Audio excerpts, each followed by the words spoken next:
Welcome, friends. You are listening to the Mind Body Alchemy podcast. I'm your host, Stephanie Miramontes. This is where intuition meets education in the realms of spirituality, fitness, mindset, and more, all to create lasting change. Hey, y'all. Welcome back to the podcast, and thanks so much for being here. We're going to talk about sacrifice and managing your expectations. I know, super boring, but it's possible that all the times that you've struggled to have any success in any goal, but in your physique goals in particular, is due to the fact that you either didn't anticipate the kind of sacrifices you were going to have to make, or you weren't managing your expectations. There seems to be two camps in the diet space right now. There's the all-in, do all the things, make lots of sacrifices camp, where you follow a bunch of rules. Or there's the anti-diet camp, do none of the things, move on with your life, none of this is important, don't make yourself uncomfortable for the sake of society camp. I get it on both ends, and this is one of the areas that I feel my coaching is a little bit different and doesn't really fit the mold. I resonate deeply with the anti-diet, don't torture yourself message. I've done that for enough years to know that that rings really true for me.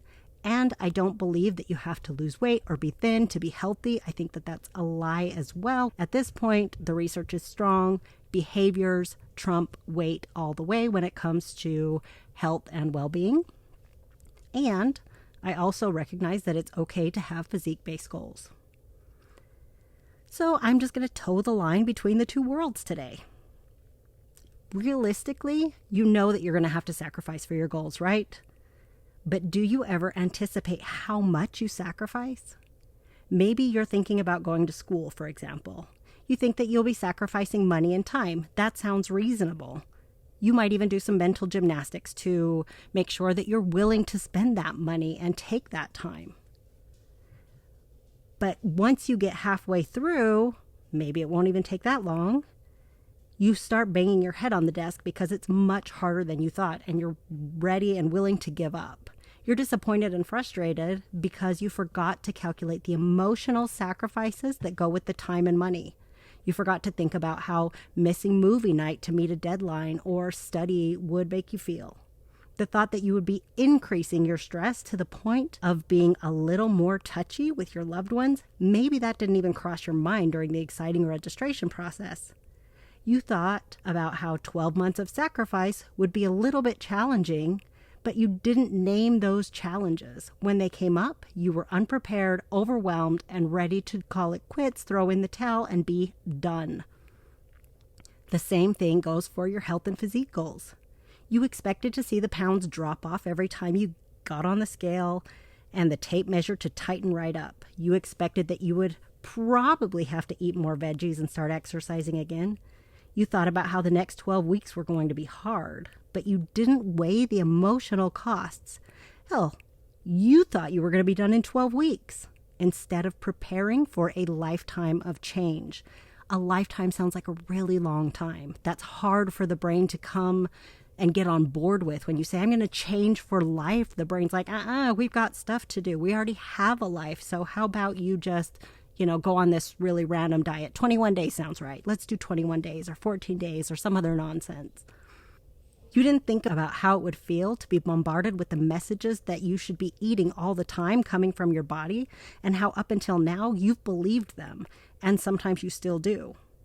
You had no idea how tempting the sofa would be instead of hitting the gym when you were exhausted from your demanding boss or homeschooling your kids. You didn't factor in the way that you automatically associate football games with chicken wings. They go hand in hand, and how it would feel to say no thank you. You knew you had to say no sometimes for sure.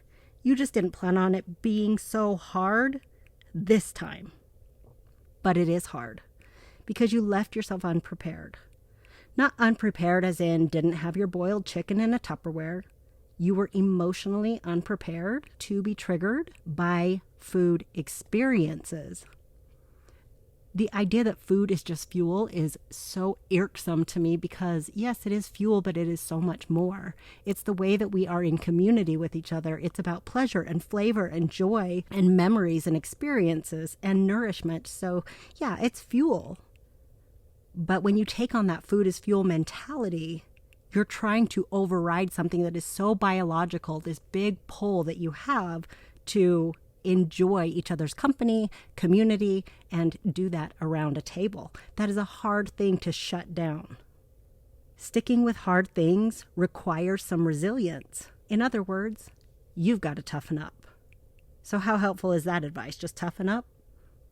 Not helpful. At least that's what I think. But that's what everybody says though, right? Coaches are telling you all the time, toughen up, you've got to have thicker skin, you've got to have some discipline, you just don't want it that bad, and blah, blah, blah to all that trash, okay? That is nonsense. Of course you want it that bad. If you didn't want it that bad, you wouldn't have shot for this same goal for 10, 20 years, 30 years, maybe more. I've worked with women who've been dieting for 50 years or more. Of course you want it that bad. So if it's not discipline, what is it? Well, take a moment to think back to your last diet, or 2 or 3. What were your expectations? Did you promise yourself that you would have more willpower, that you'd be able to white-knuckle your way through this time? Did you think that you could do this hard thing for a short time and then it would be over? Where was your mindset? What set you off? What made you decide that this was something that you needed to do? I really want you to take a moment, pause this even, and bring that memory to life in your mind. It's okay, I'll wait. I'll be right here. Okay, you back? Okay. Now that you are holding that memory, I want you to think about what got in your way. Was it a vacation? The holidays? Stress? Your nagging mother telling you that you should eat her food or eat a certain way or that you're getting too thin? Were you constantly doing the exercises that you hated and spending a lifetime preparing food and washing dishes? What was your ultimate fuck it moment where you just threw your hands up and said, I'm done? Or did it happen more gradually as you started to let things slip as you became complacent? See, every diet is essentially the same. While one might have you counting and one might have you cutting out food groups and macros, they all come with the same obstacles. They are a way to get you to eat less food and be happy about it. But newsflash, your body is not going to be happy about it. You are not going to be happy about it. No damn way. So when you add in that it takes effort, time, energy, and joy as a cost to get where you're going, and then you have to sustain it, is it really any wonder why most, and I mean most, people regain all of their weight and then some? So instead of toughen up, I say manage your expectations. I want you to expect to have it hard. Not miserable, but you are going to have it hard. I want you to know that dropping down to a smaller dinner plate from eating on an 11-inch plate and moving to a 9-inch plate is going to be a challenge.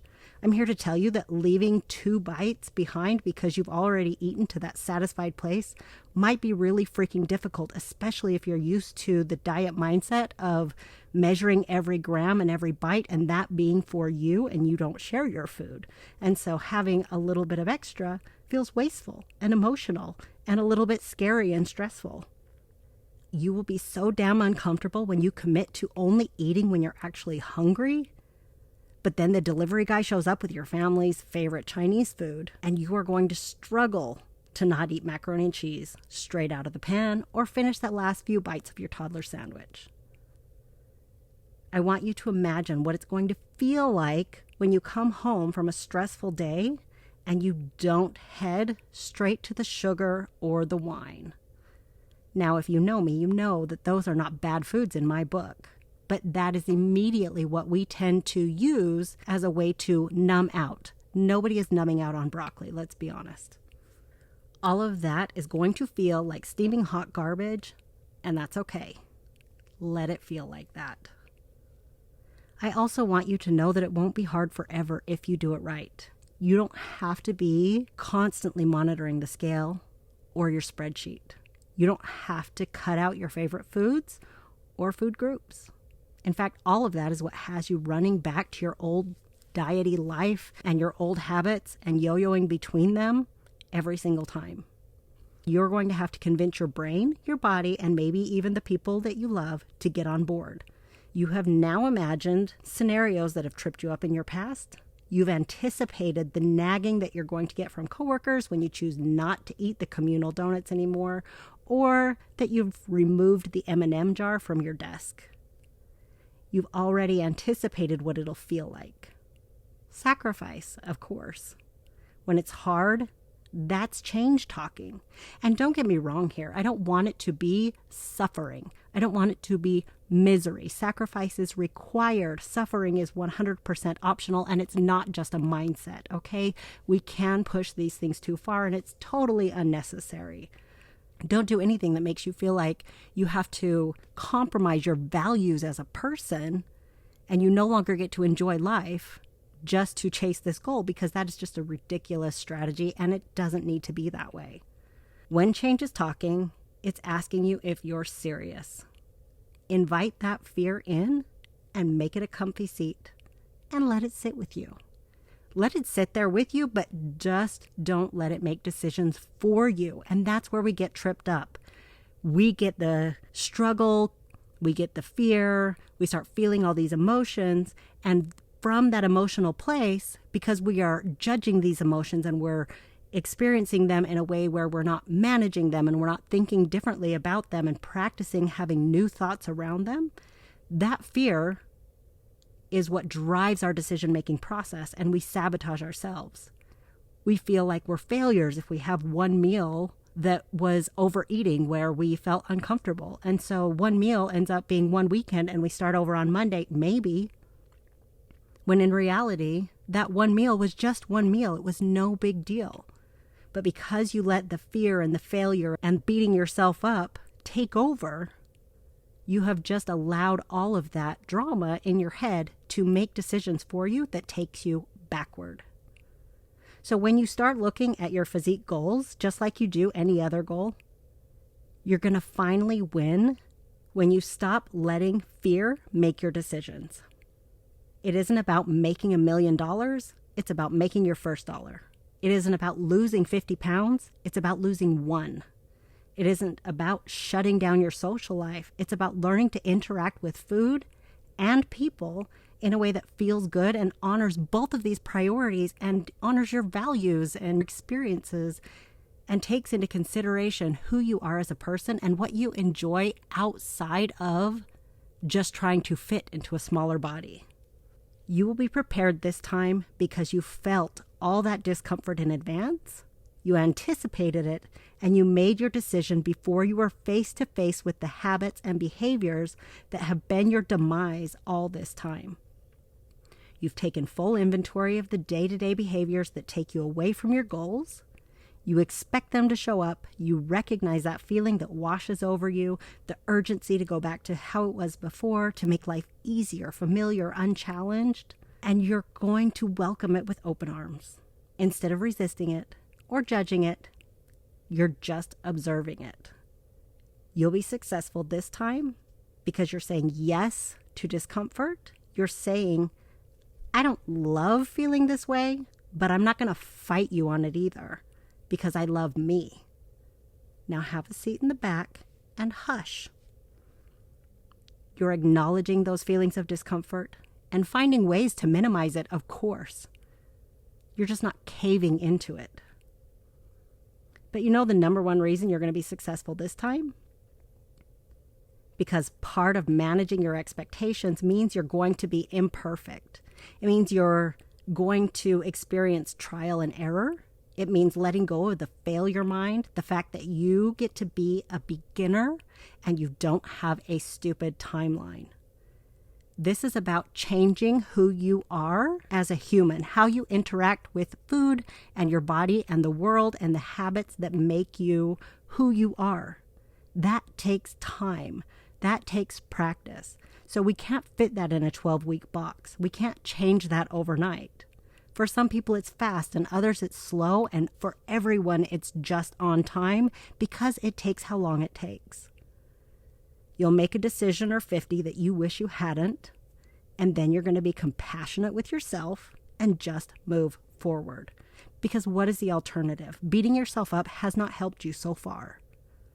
A lasting transformation doesn't require perfection. It requires the daily dose. It requires your next best step. It requires you to keep on moving, and it requires you not to quit. I hope you guys got something out of that.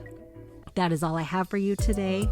If you have any questions or comments, please make sure you email me, and that link is in the show notes, as well as following me on social media. Screenshot this episode. I'd love to hear from you. Of course, if you loved this, make sure you hit that rate and review button. I will see you soon. Bye.